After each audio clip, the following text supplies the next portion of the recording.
All right, we're going to cut that beginning. I do a lot of product reviews. My audience knows I'm crazy. Hi, folks. Chris Voss here from the ChrisVossShow.com. The Chris Voss Show. Hey, welcome to the podcast. We certainly appreciate you guys tuning in. Thanks for everyone for being here. Be sure to give us a like, subscribe to us on YouTube, hit that bell notification button. Be sure to go to thecvpn.com and see all of the amazing 7 podcasts that we have. Holy crap, there's so many of them. We're on Spotify, iHeartRadio, iTunes, Google Play. Geez, you name it, we're on everything out there under the world. We also like to thank mxlmics.com for providing us with the boom mics. We're actually reviewing a number of their mics on the Chris Voss Show, so you want to watch for that. Also, our good friends at Master and Dynamic for hooking us up with wonderful headphones in the last 5 years. We certainly appreciate them. And their new MW07s and MW65 noise canceling headphones. So wonderful top line products. You should check these out, Patrick. These are top luxury. They're right up your aisle. So we've got a really super interesting guest. He's going to blow your freaking mind today. It's Patrick Knowles, and he is a seasoned and established in the global yachting scene, himself and his team, that is. Patrick Knowles Designs have produced award-winning designs and recognitions for broad stable of both international and domestic clients who have both longtime collaborators and retained clientele. He began in the aircraft interiors for private VIP head of state sectors. Patrick's ability to capture and interpret the imagination and the world's most discerning clients made a crossover into the luxury yachting market a smooth transition from aviation. That's pretty cool. And he's worked with numerous shipyards in Europe, the Americas, beyond, collaborating with the likes of Burger Yachts, Christensen, Delta Marine, Feed Ship, ISA Shipyard, and Palmer Johnson, and more. Welcome to the show, Patrick. How you doing, buddy? I'm doing good, Chris. Thank you for having me on board. I appreciate it. Awesome sauce. This is exciting. And if you guys get a chance, you want to dial into patrickknowlesdesign.com. You are going to see the most extraordinary, beautiful yacht designs. These things look like mansions built inside of a boat, if you will. And the boats themselves are just stupendous. If you save up your little shekels, you can probably afford one of these, or maybe not. But welcome to the show, Patrick. Thanks for coming by. Thank you. Thank you very much for having me. Yeah. So these, from what I can see on your guys' website, it's extraordinary what you guys have built on here. Give us an idea of what got you in design? What got you down this road? Well, I've always liked design. And from the time of a kid, I knew that I was going to end up in the creative design industry. Initially, I wanted to be a pilot, but actually, one of my older brothers was a pilot. And he unfortunately had an accident, didn't die, but then my mom took it out of my mind that I was in no way going to be a pilot. So I decided that if I can fly them, then I'd design them. And that's what I did. So I pursued that and initially ended up in the aviation industry and then in the marine industry. But it was always a factor of design that I knew that I was going to be involved in for the rest of my life. That's awesome. So early on, were you designing stuff? Were you like we just saw things from that sort of aesthetic sort of angle? Always. As a kid, I always sketched. Whenever I would see something, I would sketch it differently. I would design it differently, explore it differently. So I was always creative, always thinking of how to create something or reimagine something. So I always sketched. Always. That's pretty awesome. I've always been amazed because I've run companies all my life, and but I've always run them in a very functional form. I'm like, just put some steel desks in and some dividers, and I don't care. And I remember years ago, some of my employees, we started one of the side companies we had was a talent agency, and the talent agency people came to me and they go, "We can't work with the paint on the wall, Chris." I'm like, it's fucking egg white. Like, what, how is this hard for you? And like, it hurts us, whatever. And so I've always been amazed when I can walk into like places of business, like a beautiful restaurant or, any sort of thing where someone has this eye for design that I don't have. Like everything I've ever built with our companies has been ugly form and function. And I have if somebody's like, put fountains in it, Chris, I'd be like, why? So I've always been amazed at people that have this creative skill to be able to go, whoa, like you do. And it's just extraordinary beauty. Thank you. Thank you. You know, it's interesting you should say that about the paint on the wall. And in psychology, color psychology, it really plays a lot in somebody's psyche and an environment. And a lot of times you don't even know it. As an example, you know, in prisons where they want to they want to take inmates who are really aggressive and calm them down, they put them in a pink room. Absolutely every surface is painted pink. It's like Pepto-Bismol pink. And in no time, you would think that they were medicated. And it has the soothing effect, and that's the color pink. So that's color psychology. So when people complain about it, it's kind of messing with their psyche, and they just don't know it. So interesting, you should do that. Wow, I thought they did the pink for punishment. I thought they were like, you robbed a bank. You would think, but you not only get to jail, but you get to look like a queen bitch. So have fun with that. You know, I'd be like, look, you can add 5 years to my sentence, but please don't make me wear pink. Besides, I'm an autumn. Everyone knows that. It's part of the punishment. I'm an autumn, so pink isn't going to be my color. So looking at your websites, and you guys can check this out at patrickknowlesdesign.com. I highly recommend you go check it out because, oh my gosh, Leah, it is these homes, they look like homes, but they are just the most extraordinary yachts. And wow, man. I mean, it's just amazing. You've been doing this for how long now? I've been doing this since 1993. 1993. Wow. So how many yachts would you say you've done? Just roundabout, you know, over 300. 300 yachts. Yeah, wow, man. Varying sizes and varying degrees. So do you do the blueprint? Do you do the walkthroughs? Are you in control of everything from front to back, or do you just give people the blueprints and say, have fun with that? It varies. Pretty much whatever the contract calls for is what we do. So we can do something as simple as the GA arrangement, which is the floor plan general arrangement, exterior design and profile and that sort of thing. Or we can design from A to Z, and we act in capacity as the project manager. So we see it really from the inception all the way to delivery. These projects can take a year. My longest project was over 7 years. So it can be pretty intense, yeah. So are you like on those A to Z projects, are you like Steve Jobs? You're just there like every little thing. You're just there nitpicking it and going, there's something off by a millimeter of a millionth here. We need to fix this. Not always. It's only on select things where I'd really get that detail, because otherwise there are so many details in the boat that you can't possibly have that approach throughout the entire project. You'll go insane by the third quarter. But I think Steve Jobs was insane, from what I understand. I know some people work with him. So. Well, you know, he had an army of people around him where he did that. I don't have that large an army, so I need to be select with how I get with the details. But no, there's a tremendous amount of detail, and you just have to know which ones. Pick your battles.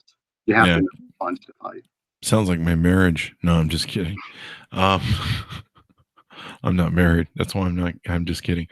No, it's so basically your clients come to you and they go, hey man, we want you to build a boat for us, and you do everything custom, correct? Yes. Wow. Very seldom is it not. And then, you know, I've seen some really beautiful boats. There was the Steve Jobs boat, actually, that was pretty interesting, if you saw that. Yeah, the Venus. The Venus. And what other big boats I've seen? I remember seeing a Russian oligarch's boat. Not sure which one it was. I think it's whichever one bought Trump. I don't know. And it was a beautiful boat. It was extraordinary. Like, I saw the list of all the stuff it had in it. I think it had like anti-air missiles, surface air protection. Like, this thing could go through Armageddon, World War III, and probably make it out. Meanwhile, pretty much. He's just sipping Mai Tais on the front boat going, yeah, whatever, man. The zombies are trying to crawl aboard, you know, and he's just in the machine guns. So tell us more about what you guys do with the design company and kind of how you pull it off.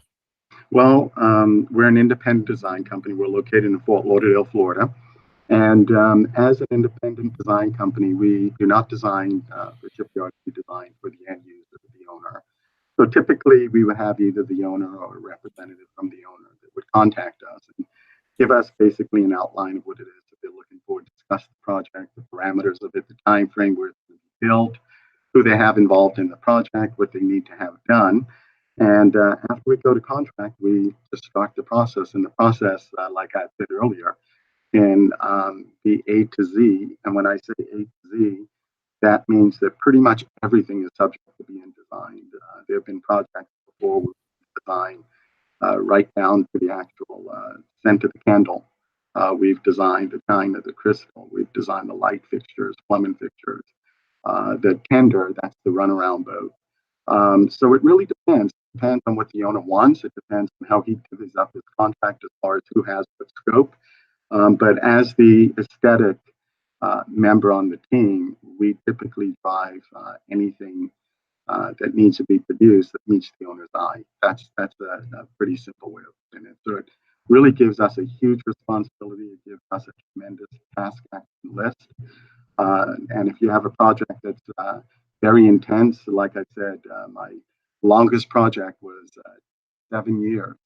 So Holy crap. yeah, and when you meet the client in the first interview, sometimes it's a lot of the things, believe it or not, that expressed in the first interview is really some of the things that stick the longest. So if you're not wired to keep copious notes and records, and an owner tells you 6 years before you have to perform a task, he mentions that one's buried in a sentence, you better guess. I'd be recording everything. I'd have one of those court guys sitting there with the little I don't think I've stenographer. recorded a meeting. I've never recorded a meeting.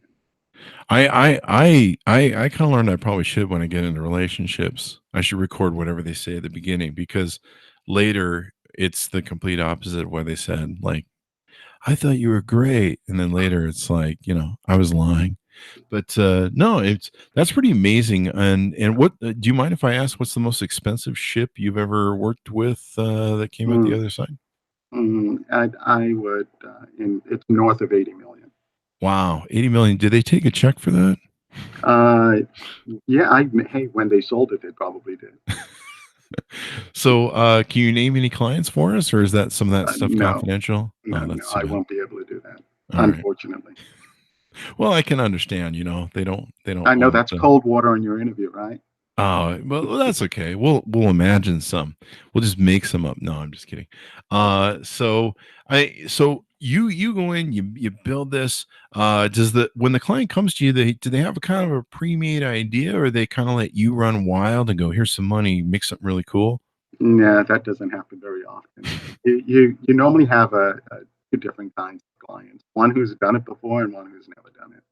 So when you're dealing with one who's done it before, they typically come together with their list of things that they've already recovered from making mistakes on in previous projects. And no, they come to us having a pretty good idea of what they want, even if they have never owned a boat before. Many boat owners, or should I say owners who build boats, typically have chartered them. So they've spent a pretty nice penny on time on somebody else's boat. So they're able to pick and choose, criticize the things they like and don't like. So by the time they come to us, there's a pretty defined parameter, but it's rough. And then the flip side of that is that sometimes they don't know what they want beyond the amount of people they want to accommodate, and that's it. So we can run the gamut, but typically they have a pretty good idea. I've never had someone come to me and cut me loose and say, "Surprise me." With that kind of money, I can surprise me. Yeah, I hear about those projects, but I've never landed one of them. And actually, I would imagine. I don't know how much I really like a project like that, because there's really no gauge of success.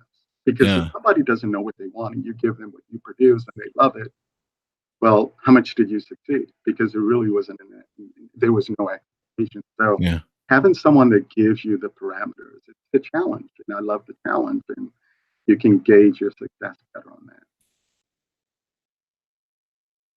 If you don't mind me asking, so how much of a team does it take, like size numbers of people to build like a good luxury boat? I mean, at least not for the planning stages that you guys are doing for the interior design. From our part of it, it really doesn't take much. It's not labor intensive. It's not a labor-intensive process. A staff of 6 or 10 Wow. with designers and draftsmen can produce quite a bit. Of course, if the company functions in an efficient way. When I had a staff of 10, and my staff is smaller now, but when I had my staff of 10, we were designing on average. You could call us up any day of the week. We were designing anywhere from 9 to 11 yachts, average 140 feet Wow. at any given time. And there were only 10 of us on staff. So to Wow. give you an idea of how much product you can create and push. Now, to clarify that, we're creating and we're directing.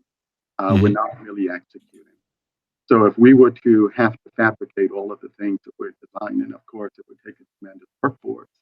That typically falls on behalf of the shipyard or subcontractors, vendors, third-party vendors. So for us as the creative entity, it's a relatively small team. It's an intimate team. Wow. That's pretty Yeah. cool.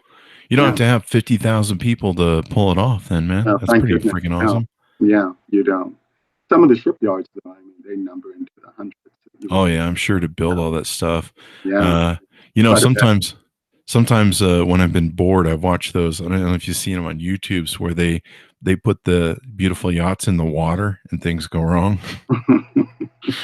It's Now, just have not been there and don't want to do good that. for you, man. Good for Yeah, you. That's there's been I some see that and serious miscalculation. I'd hate to be the guy who has to call that billionaire. I wouldn't want to be. Hello, No. Yogi. Yeah. Yeah. So you've been doing this for a long time. You got it down. You got probably great clients, great referrals, great clients coming back to you. Um, what sets you and your design team apart from other folks in the industry? I imagine, yeah, I mean, there's probably not a lot of competitors in this business, or are there? Well, relatively speaking, no. Yeah. Globally, there are more than there used to be because of the exposure that yachting has been getting from the internet, YouTube, and whatnot. People are really seeing into a sector that really was quite private. When I started, the visibility of this industry and this private way of living was really quite limited. Now anyone can look into this world. So there are more who are coming on the scene that are entering into the marine industry, but by and large, it's small. There aren't very many competitors, and as far as in the U.S., there is even less. Europe seems to be dominating the market right now, but not too many competitors. Why is Europe dominating the market these days? Well, yeah, and answering that question, I would say that for us and the way that we've excelled in this industry is really simply by good design. I mean, that may sound pompous that, we excel because we have design. Keeping in mind that when somebody comes to this industry, an owner comes to this industry to find someone to design for them, it's a given that they are talented. It really is. You won't be in this industry if you didn't have the talent, first and foremost. Have the know-how to execute is another thing, but the basic talent is there.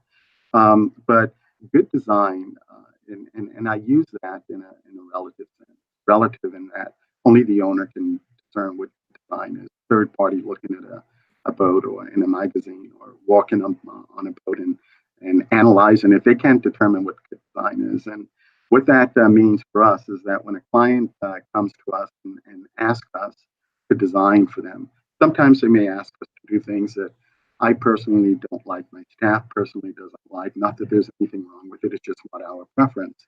But Hmm. to be able to use your skill and your experience and guide them and counsel them and direct them to execute it in the best way possible, that at the end of the day, whether you like it or not personally, me or anybody on my design team, if the owner walks on board and absolutely loves it, that's good design. And Hmm. that's listening. And I think that's where we excel. A lot of people in the creative industry, it doesn't matter which part it is, but usually have a pretty powerful force in, how should I say, projecting their personal opinion or their personal take on a project. I work hard not to do that because just by nature, we want to do what we like. Yeah. And aesthetically, we want to produce what we like. But from a good design standpoint, I would say that's where it excels, and many of my clients actually acknowledge that. because they have worked with other designers before. By the way, my clientele is repeat. Much of the business that I have is repeat business, word of mouth. So there's one client that I'm designing for. As a matter of fact, he was my first client, and we just designed our latest contract just 2 weeks ago. And I think I've designed like 21 or 22 projects for this particular individual. So there's a lot of history there, and so good design, I think, is what.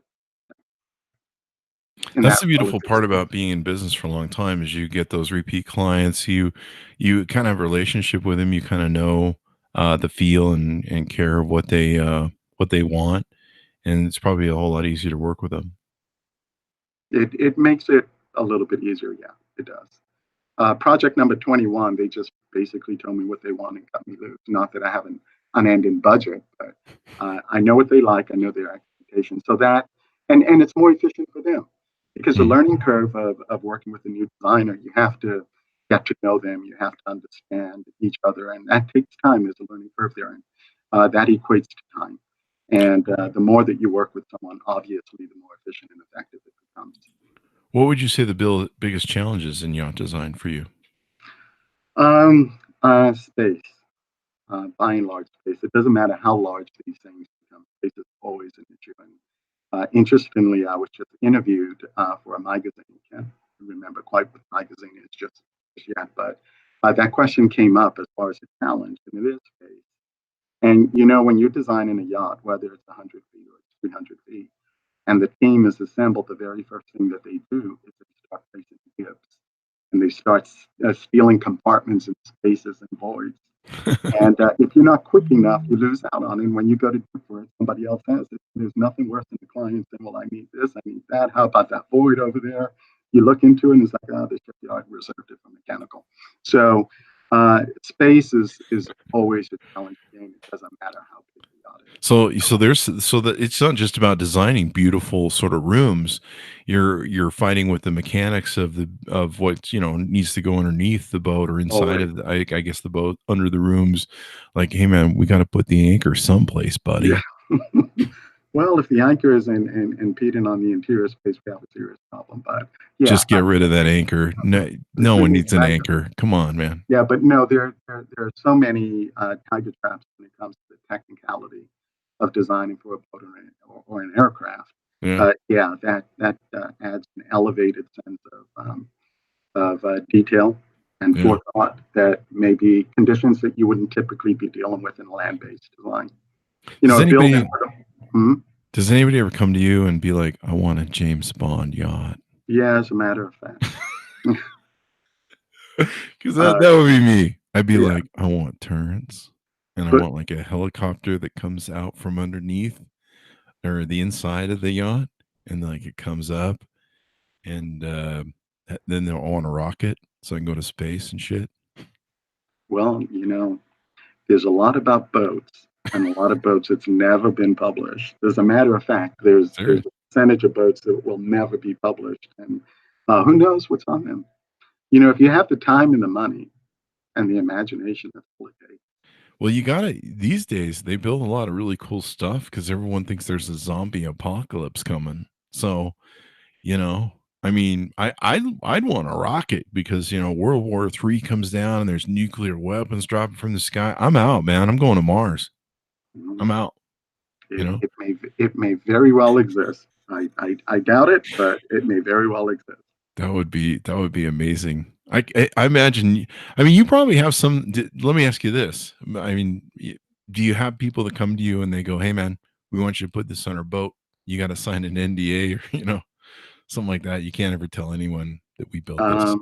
Yeah, that happens more often. Wow. No. See, my thing, I'd be I will laugh like, at some of those things that you said that's off the wall. I'd be like, I want a grotto like the Playboy Mansion.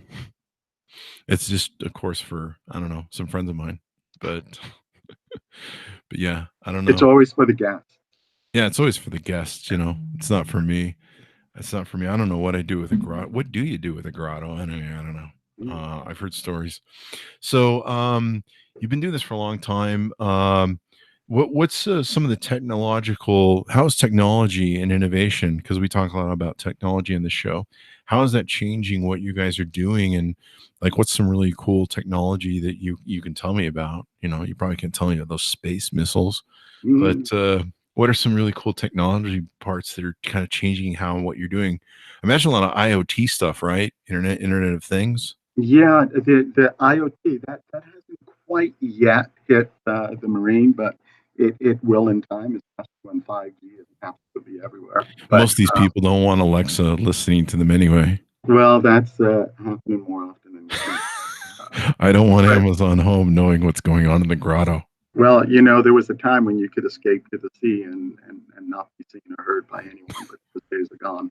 No kidding. As far as technology, I would say the biggest one, and coming from my perspective, lighting. And of course, lighting is what 70-80% of design. You can design the most incredible feature or the most incredible element, but if your lighting doesn't do it justice, it means nothing. So, Mm, lighting. I remember back in the days of accommodating lighting because I'm a lighting fanatic. What was involved in getting that lighting just the way that you want it, mm, and between the heat factor and between the space that it took to accommodate the housing and that sort of thing, it was really quite clumsy.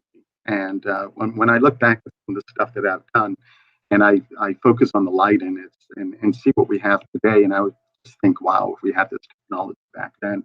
But I would say LED absolutely has changed marine. We're able to do things with lighting that we couldn't do before. I mean, think about all of the underwater lights that you have to where I remember when underwater lights were introduced aesthetically on boats, they're ports that are drilled into the side of the hull, and they put these lights in, and they, of course, watertight them, and they illuminate the boat. But you really couldn't put them all around. You had to put them in strategic places. And now you can put a ring of light around the hull of the boat. You can see all of these islands just pointing out all around 360 degrees. That's amazing. You couldn't do that. So the dynamics, the aesthetics of that is something that could not have been imagined a decade and a half, a decade ago.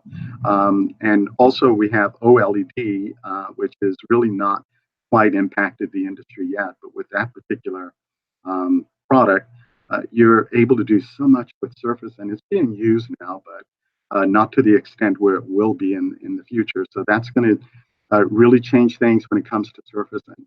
And traditional surfacing that we normally think of in yachting is wood. It's still the number one kind of material that people strive to have. But there's so many technologies that's moving us away from that, and that's really changing the dynamics of the interior fabrication, the lightweight aspect of it. And then, of course, communication. We used to have rooms set aside for setting up for communication, for visual entertainment. Now it's basically a small compartment. So those have driven major changes in construction.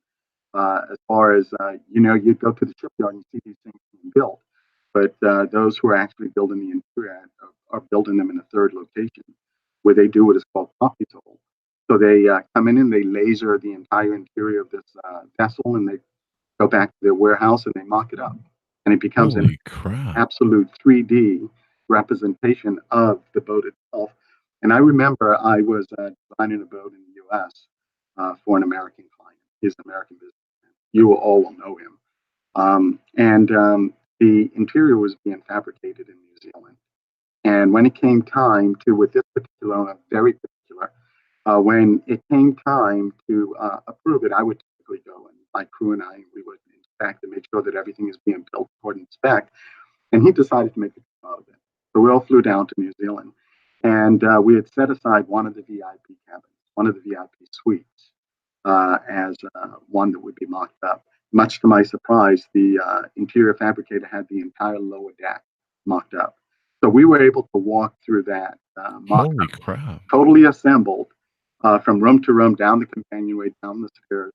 And the only giveaway is that there were windows. And then when you look out the windows, you see the warehouse. You're like, we're in a Yeah, warehouse. workshop. So what they did, really, really nice. They went ahead of locations in the Caribbean where the boat would be cruising. They did these with posters. Basically, it was real architecture, but very effective. And they put them in the ports. It would have been the windows, Wow. and they backlit them So you really had the sense walking through the boat. That's a technology that is relatively recent.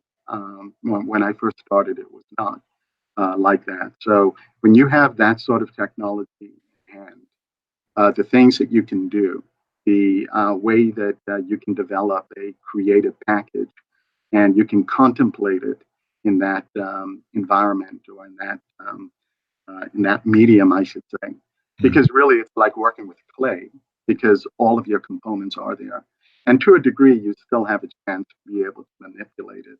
So that technology, I would say, is probably Do you the most see important. VR coming in the future? I've got a lot of friends in Silicon Valley that are in VR and Yeah, AR, and yeah, they're doing designing, and people are just designing, drawing, doing stuff like put that over here, and you can walk around a mock-up of a model and walk around the space like it's real. It's yeah, crazy. yeah. It is. As a matter of fact, we do a lot of visual renderings and movies where we produce the full effect, the light. And we even sometimes the boat in a harbor where we know that the owner would be cruising, and we have that as the backdrop. And you would think that you're looking at a video of a boat that's completed, and it's not. And interestingly enough, I think that the technology isn't quite there yet to be able to put them in a complete immersion. But I've spoken with several clients about it, and I've really not had any that took the bite on it. But to be able to take, because we take it to the level to where it's virtual, it's absolutely real. You look at the pictures, you look at the video, and you would never imagine that that's not a real environment. And the only thing that's missing that next step is to actually put the client in it. And I Oh, remember we did a test. We did one actually about 3 years ago, and it was nauseating because the technology was not developed at that yeah. point to where it can calibrate seamlessly the experience of being in the virtual. And so it gave you this, how would it, disorienting feel, almost like seasickness. Oh, And it wow. didn't take long. It only took a few minutes before you started Yeah. to feel this. So that didn't go over too well. However, now it's quite different. And, 2, 3 years and that technology is just, it's, it's an era. But now I've not had anyone that would bite on it. I'd love to see a client actually go into one of these virtual realities. There's a lot of Silicon Valley folks that have startups in the AR VR. We interview them on the Spatial Computing Podcast. We've been to a few different shows. We were just at AWE, and they're doing the most craziest things with VR now. And the Oculus Rift is out. Mm, That thing was baking for I think 10 plus years, mhm. and some of the things they're doing. But yeah, it would be interesting to see. This is space design. You could put a headset on a client and be like, this is how it's going to look when Yeah, it goes up. yeah, And, saving your team from having to fly across the thing and all that. If you're just tuning in, guys, we're talking with Patrick Knowles, the CEO of Patrick Knowles Designs. And you were just talking about the cool lights that you put below the water on the hull of the ship. If you yeah. go to his website, patrickknowlesdesigns.com, you can see some pictures of that. And it's just extraordinary to look at. You're like, whoa, that looks kind of alien and cool. And that when I saw that on your website, and I was going through some of the pictures, and you guys have an Instagram too, if you guys want to subscribe to it and check out the gallery. When I was looking at the pictures, I was thinking of like the James Bond dolphin that has like the missile thing on it. I'm like, that comes out of there. I'm sure that's how that works. My old James Bond fantasy just came alive with your guys' Yeah, I could website. tell you're a 007 guy. As a And matter you, of fact, as a matter of fact, I'm designing a book right now. It's for a client. My youngest client, I think this guy is only like 27 years old, but he's all James Bond. And the boat that he has, though, it's going to take a little effort to introduce on into it because it's boat that's existing. So it's called refit design. That's basically a remodel, if you would. Mhm. And no, he's all over the James Bond thing. So I think you got along pretty well with him. I'd have one like Goldfinger where I just have you make me a yacht all gold. Already done. Serious? Are you Already done. freaking serious? Oh my gosh! Wow. Was it like Yeah, yeah, dude. I want everything gold, and you're like, some of it has to be chrome, man, because there's like an engine in there. I want the engine gold. We can't do that, man. Well, there's one floating around there that's all platinum and gold. You're starting to make me wonder about what's going on with yachts. Like now I'm gonna have to start going down to shipyards and be like, what's going on down here, man? Yeah, They're and some so of them are off. Some of them are off limits, and really, like I said, there's some of them floating around that you would never even know. I'll look for the Bond henchmen where they have all the security guards up front in the turtlenecks and the black turtlenecks. They're like, Hmm. you're gonna have to leave, sir. That's your cue. So what do you believe the future of super yacht design holds? Are they just gonna keep getting crazier and bigger? Am I gonna have a skyscraper in the water someday or You you super you may sub? you may, and it's interesting. I was going to use an analogy. When I first came into the industry, well, actually not when I came into the industry, but when I first opened my business in '93, um, my first client, and he's still my client today. I refer to him as Thurston Howell III. Right? He's a quintessential yacht. He's the one that when he's on his boat, he will raise the flag. Tells all the story of him being on board and not when not to approach the boat or board the boat or even ask to board the boat. So he plays it by the T, and it's been an incredible delight working for an individual like that. He's Does he make everyone else play the parts of Gilligan's Island? Like he's got no, the no, skipper no, and the no, I'm no, just no, kidding. no. Yeah, well, you would think that he would, but no, I he's would. quite a gentleman.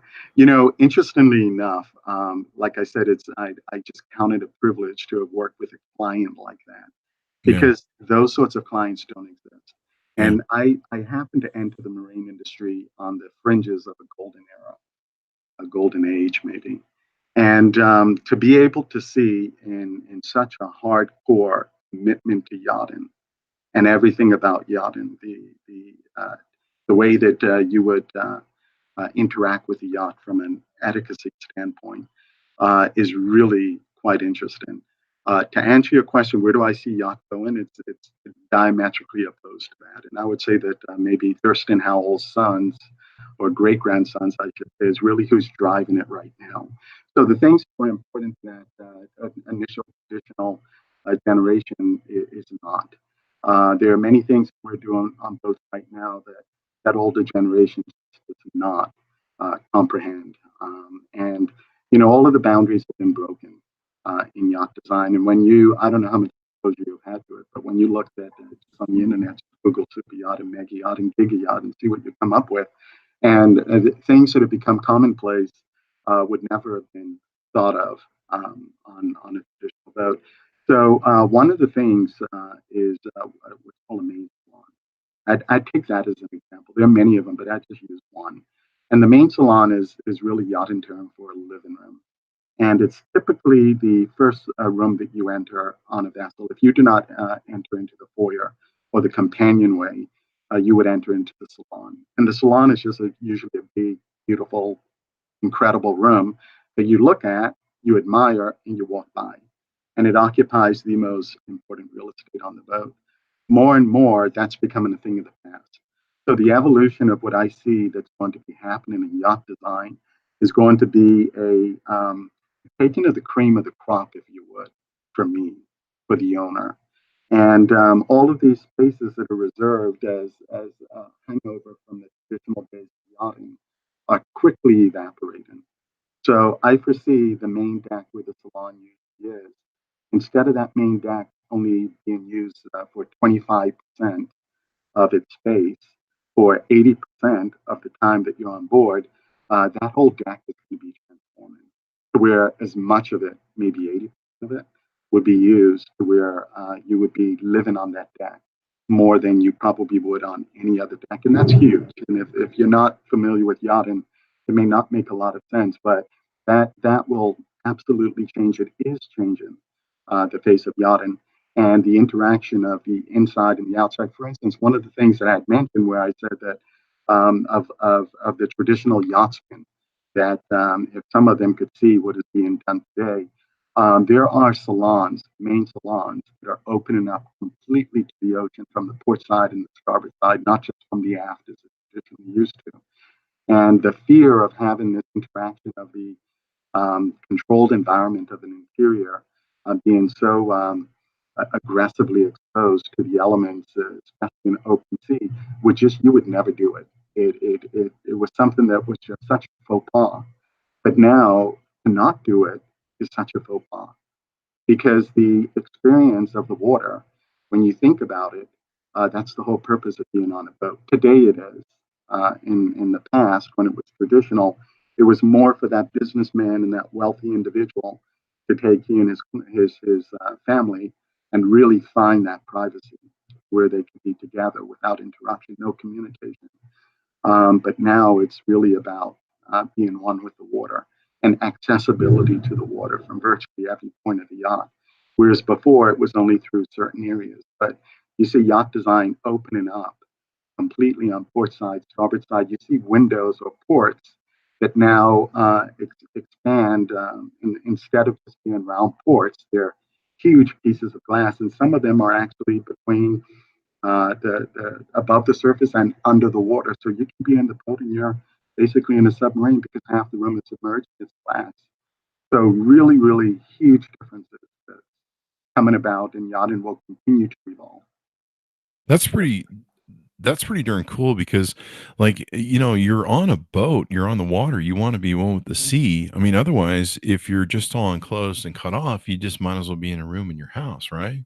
You would think when you look at the old classic boats like old Trumpies or other boats that really were around the 1950s, 1940s, 50s, and up until about the 90s. Mainly when you would go in the interior of a boat, you're staring at walls.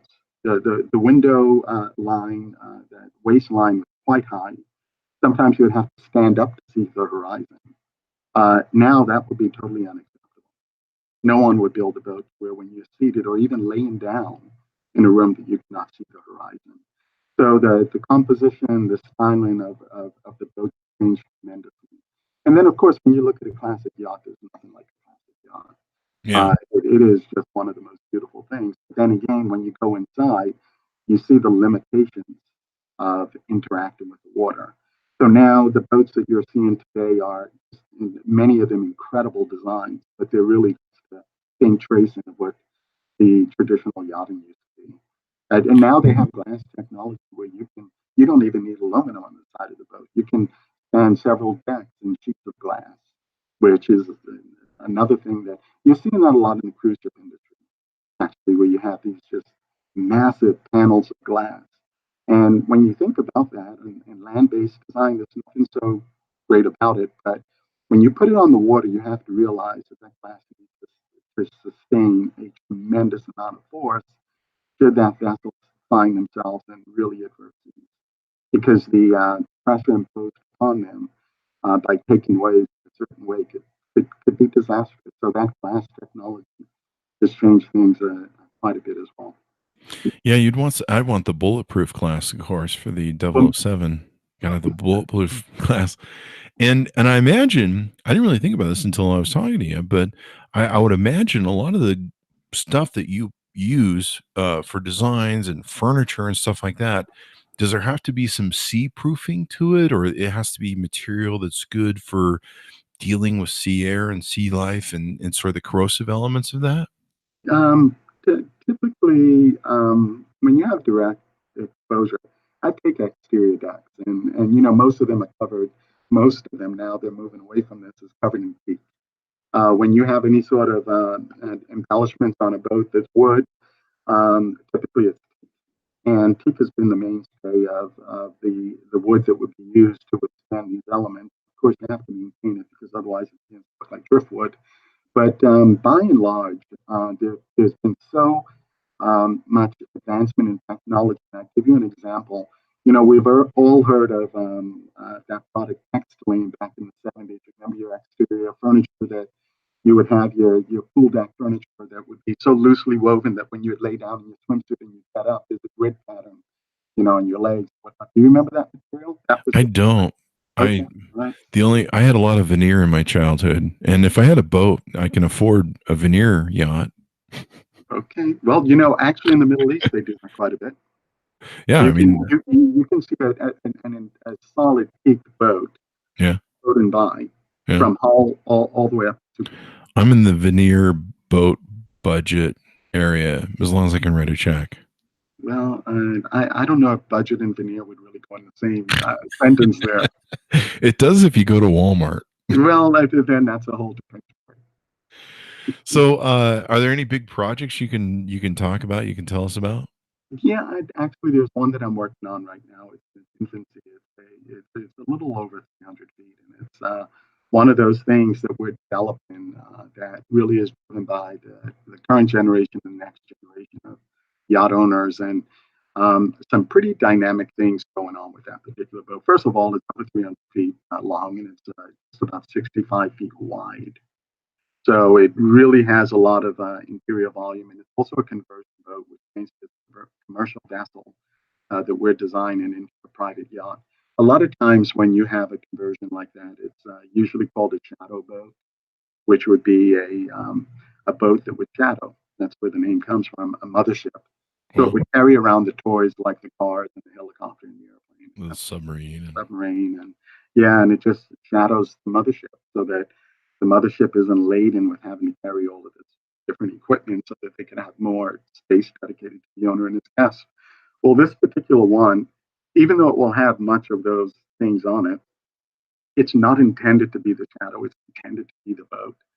So you really have all wrapped up in one. You have a shadow boat and you have a yacht, and you don't typically see the two of them come together.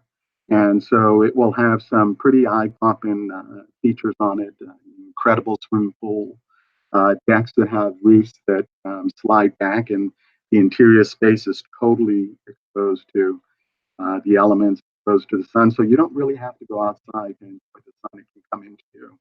And doors that disappear that open up directly to the water. So yeah, pretty interesting. Like I said, it's in the infancy stage.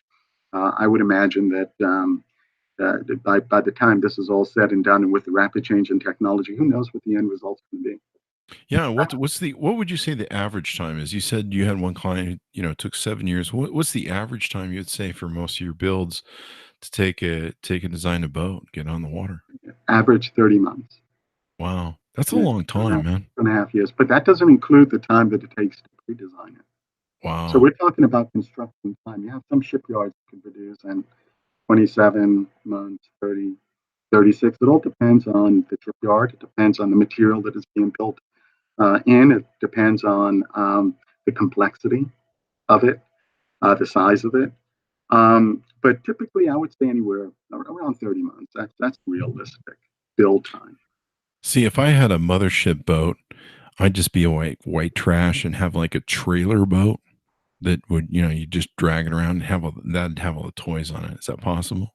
Well, I think what you described is just the glamorous way of describing that is called a shadow, and that's what they're doing. They're just hauling all those structures out. I'd be cruising around the ocean and I'd be like, "Hey, did anybody see the trailer? Trailer's gone. Oh crap, there went the ski-doos." Yeah, And that happens oh man, more often than you think. we gotta quit drinking in the grotto, man. That's where I'd have the grottos in the salon. Can you get your haircut in the salon? No, I'm just kidding. So let's see. Any one project that stands out to you among all the rest you've done a while? Like what was the one that was the most boom? Wow. There are several of them, but I'd have I to say said that. one. I'm just Yeah, kidding, yeah, yeah, Patrick. I'm just kidding. yeah. But I was contemplating whether it would be something of an aircraft that I design or a boat, and I'd have to say the one that was over the top for me was called Unbridled, and that particular owner was amazing, young owner, and that project was like 6 years in the making. And it just had some incredible features. I remember, as an example, we flew up to Ohio and we were going to select the species that we're going to use on the boat. Typically, you would show an owner 3 or 4 species, and or excuse me, typically they would choose 3 or 4 species, and we had 26, 27 laid out. He selected 21. That may not sound like a lot, but that's huge. That's absolutely huge. Wow. It took us almost 8, 9 months to digest that into a design without it looking like a force exploded in his boat. Oh, And God. but no, he had some pretty nice features in that boat. We experimented a lot with leather surfaces, leather flooring. We had all of the Leather AV. flooring? I'm sorry. Leather flooring? Leather flooring. Don't get any seawater on that. No, that would be totally off limits. But no, we had some pretty good stuff. Take off those scuba things. You're on my leather flooring, you moron. Yeah. Take off your flippers. Fortunately, the leather was in a place where only he would go. It was in his private office. Oh, all right. Yeah, but I think I follow you there. I would say that was probably the most dynamic project that I've worked on. Yeah. And, I've seen videos where you have a leather room. Not sure what that's about, but yeah, I get it. I'm just being funny. So if you guys get a chance, go to patrickknowlesdesigns.com. I got to tell you, it's a cornucopia of just pleasure to the eyes. I think every guy who has a wife can cruise your guys' Instagram or your guys' website and be like, I want that. Beautiful, exquisite designs. Have you ever thought about just doing some crossover into residential, or are you just like, no, man, I'm just sticking with the boats? No, actually, we are designers. So we do just about anything, and for most of my clients that have a need for residential design, or I've designed from residential clients to their corporate headquarters, to their personal offices, to the tour bus. So we design any and everything. Just so long as the request really fits our what we're capable of doing and what we can offer to them in the past. Yes, absolutely. We cross over everywhere. Have you ever had anybody come to you and say, like, I want the Titanic staircase in my... Yes. Seriously? Wow. And you know what the response was? You need a bigger boat. I'm king of the world. We're gonna need... I bet you guys use that joke a lot there, don't you? We're gonna need a bigger boat. Yeah, you're gonna need a bigger boat. That comes up every time. You want to do what with it? Yeah, we're gonna need a bigger boat. It's so interesting to hear clients say, well, when I first started to design the boat, I was thinking I would have this, but then I gave myself an extra 25%, and now I'm going to build this, and here you are scrambling for even more space, and they realize that even the additional 25% can do it. So it's just striving after win. No owner is ever going to be totally satisfied with the boat that they build, as far as accommodating everything. If I did have a boat, I'd have like the thing on the front where I could be like king of the world. I just do that every morning when I get up with my coffee. There are some like that, and then there are some that actually put images up there and pictures up there that look like. They have Leonardo. It's probably Leonardo DiCaprio himself with a boat, just being like. I mean, that's what I'd do if I was him. I'd be up there, king of the world. I'm Leonardo DiCaprio. As far as I'm concerned, it's the best place on the boat. Yeah. Well, being on a boat's beautiful. One of the most favorite things I love about being on a boat is, especially if you're near a big city, when you're out on the water, you turn off all the lights on the boat, and you can just see across the water the lights of the city coming across at you. You see the stars. It's one of the most beautiful, experiences I think I can see in my life. The biggest boat I've ever had was I think a 20-foot Thunderbird made up in the Puget Sound, the sailboat. But they were racing boats, so they had like a lead keel and a flat bottom, so they could get up and plane, which is really crazy. And that was out of Puget Sound? I was it had been brought down to Salt Lake City, so we had it in the lake down there. And I would have loved to race it in the Puget Sound. That would have been awesome. But there was a bunch of these Thunderbirds that were built back in the 60s, I think it was. And they're amazing boats, but 15 or 14, 1,600 pound keel of lead. Wow. It's crazy, man. Yeah. So, yeah, that's the biggest boat I've ever been able to afford. Like I said, if I ever have you build me a boat, I'm on a veneer budget, and you'll have to take a check, but you probably won't. Count your blessings that the biggest that you ever had was 20 feet, because it really is quite a bucket to put money in. So let me ask you this: do you mostly do what percentage of your business would you say is new design, or is really what a lot of people do when they get a boat? Are they doing remodeling? Like they're like, hey, I'm going to buy a boat off a Netscape dude, and then what's his name? Mark, what's his face? I remember seeing a big boat he had when he had Netscape. He had this giant boat that was a sailboat. I think it was like the most expensive sailboat in the world that he had built. Mark Andreessen. And it's like somebody buys a boat off of somebody else and says like, hey, what Tom Cruise decided to do with my boat, this boat I bought. So How often is it a redesign as opposed to a whole workup from scratch? New. Now the refit industry, especially in the U.S., is more than the new construction, and I would say that we're really 50-50 on the refit new build.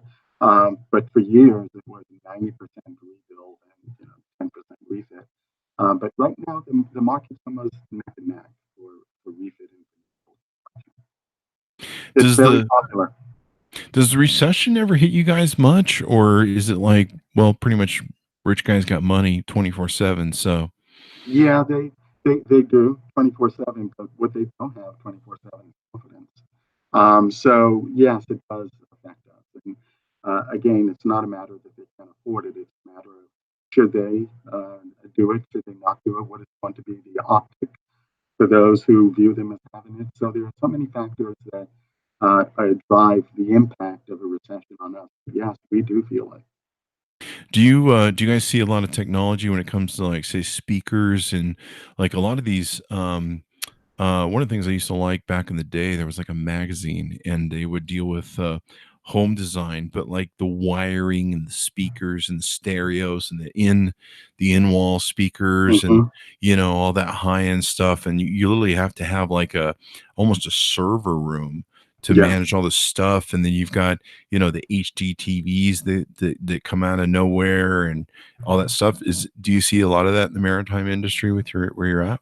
We do to a degree, and when you speak when you speak in terms of fidelity in sound, and there are some clients who really strive for absolute high fidelity in sound and that sort of thing.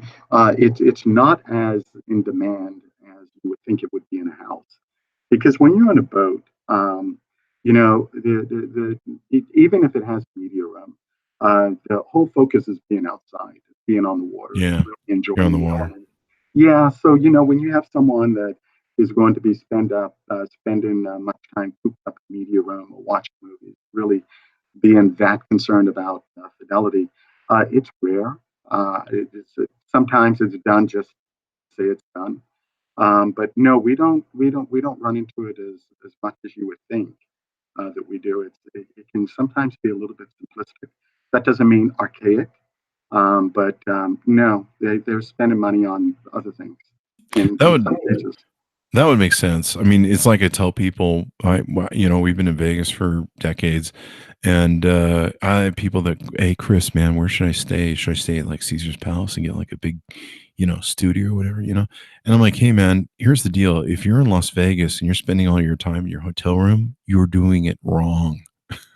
So yeah, I can see that concept. If Yeah, you're boating, yeah. you should be out enjoying it and stuff. But I would have a nice stereo system for the babes in the grotto. You gotta have, Well, okay. the stereo system is rocking pretty loud on these boats, but to a degree, Yeah. it's not as laden with all of this high tech technology when it comes to audio visual as some boats do. There's no question about it. And But for the most part, I would consider it pretty modest. Nice. I'd still have like my captain wear like a Gilligan shirt and a Gilligan hat or something, or I'd have a Gilligan somewhere on the boat. Just Well, I think you would be a good owner of a charter boat because the charter boats are really wrapped up in themes. And there you go. between Bond and Gilligan's Island, I think that you probably have a good I choice. definitely want a few Mary Anns on the boat. That's for sure. I grew up with Gilligan's Island. You can tell the that would be my biggest fear of owning a yacht. I'd be like, what if I end up shipwrecked? You know? And then the whole Gilligan's Island theme thing. Anything more we need to know about your what you do, Patrick, and how you do it and all that good stuff with PatrickKnowlesDesigns.com. Well, again, we're a full service design firm. We're independent. We design for owners that come to us, and we can design whatever it is that you want. And that really, for some people to say that they are designers, and when you ask what they design and they say everything, that's us. We design everything. If we have it in the scope to do it, we can do it, and that's really appealing for this demographic that when they are assembling a team to build a boat, many millions of dollars, they are quite aware of their exposure that they would have to the different amount of people they would be dealing with, and vendors that they would be dealing with. So when you can tether yourself to a design firm that really has the ability to design it all, that's the strength that we have. That's what we do. We don't always get a contract like that. I would say that that's really a sweet spot, but we are full service, and we focus primarily on the marine and aviation industry, even though we dabble in the residential and commercial from time to time, but we're die hard in the marine industry. Nice. So for all my Silicon Valley friends right now, you know who to call when you want your yacht. Yeah. Check out his website, patrickknowlesdesigns.com. The website is beautiful. And even if you don't have the money to hire him yet, you know, you're waiting for that IBM to go up or something, your Apple's time to go. I have a few friends that they have a lot Waiting of for that Apple ship stock. to come in. Waiting for your ship to come in. Once that ship comes in, you can call Patrick, and Patrick will make that thing freaking awesome for you. But go to his website. You can follow their Instagram too. It is the most buttery, eye candy. I don't even know how to describe it. It's the most dreamy fantasy, just dream world of beautiful design. You just look at it and you're just like, what am I doing? Like it's so beautiful. You're just like, I'm just gonna go be like a janitor on that boat because it's so beautiful, just so I can be near it. Well, nice words, Chris. I really Thank you. appreciate it. And we've been Tried hard watching. for it.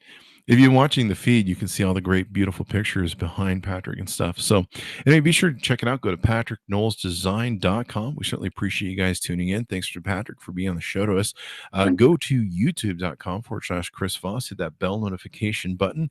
Thanks to some of the recent folks that sent us some wonderful gear like mxlmics.com and masterdynamic.com. Just some really beautiful headphones, some of the best we've had. Anyway, be sure to check those out. And go to the CVP and the Chris Voss Podcast Network. You can check out all 7 of the podcasts and stuff and listen to all the cool stuff that we have going on there. Thanks to my honest for tuning in, and we'll see you next time. Hey, thank you, Chris.